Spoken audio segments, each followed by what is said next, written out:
तो जब JEE aspirant function topic पढ़ते हैं तो उनको सबसे ज़्यादा जो कन्फ्यूजन होता है वो इस टॉपिक में होता है, that is classification of function. तो आइए मैंने आज 4 केसेस लिए हैं और इन 4 केसेस में और 1 मिनट के अंदर आज आपको पूरा कॉन्सेप्ट बिल्कुल डिटेल में समझाते हैं। अगर आप पहला केस देखते हैं, this is set A and this is set B, तो हर एक एलिमेंट की एक यूनिक इमेज है और सारे एलिमेंट इधर इन्वॉल्व हैं। तो इसका मतलब है ये 1-1 फंक्शन है और ऑन टू फंक्शन है। ऑन टू क्यों है वीडियो के एंड में बताते हैं। तो पहले 3 एलिमेंट की तो एक यूनिक इमेज है, लेकिन 4th एलिमेंट भी सी को जा रहा है, तो इसलिए ये कैसा फंक्शन हो जाएगा, मेनी वन फंक्शन, और ये भी ऑन टू है।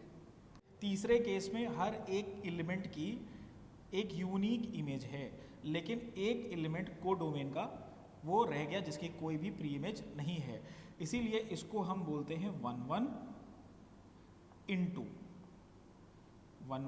Into function. और अगर ये वाला केस देखेंगे तो इसमें जो 3 और 4 है उनका सेम रिजल्ट है, दैट इज सी, लेकिन जो डी वाला एलिमेंट है वो लेफ्ट अलोन है, इसीलिए ये जो फंक्शन है ये भी कैसा है, many one and into function. तो कंक्लूजन क्या निकल के आता है कि अगर हर एक एलिमेंट की एक यूनिक इमेज होगी तो वो 1-1 फंक्शन होगा, और अगर कोडोमेन के सारे एलिमेंट इन्वॉल्व होंगे तो वो ऑन टू होगा। सारे एलिमेंट की प्री इमेज या इन्वॉल्व होने का मतलब क्या है कि आप सिंपल वर्ड में कह सकते हो जो रेंज होगी वो कोडोमेन के बराबर होगी। अगर रेंज और कोडोमेन इक्वल हो गया सो इन दैट केस वो ऑन टू फंक्शन है।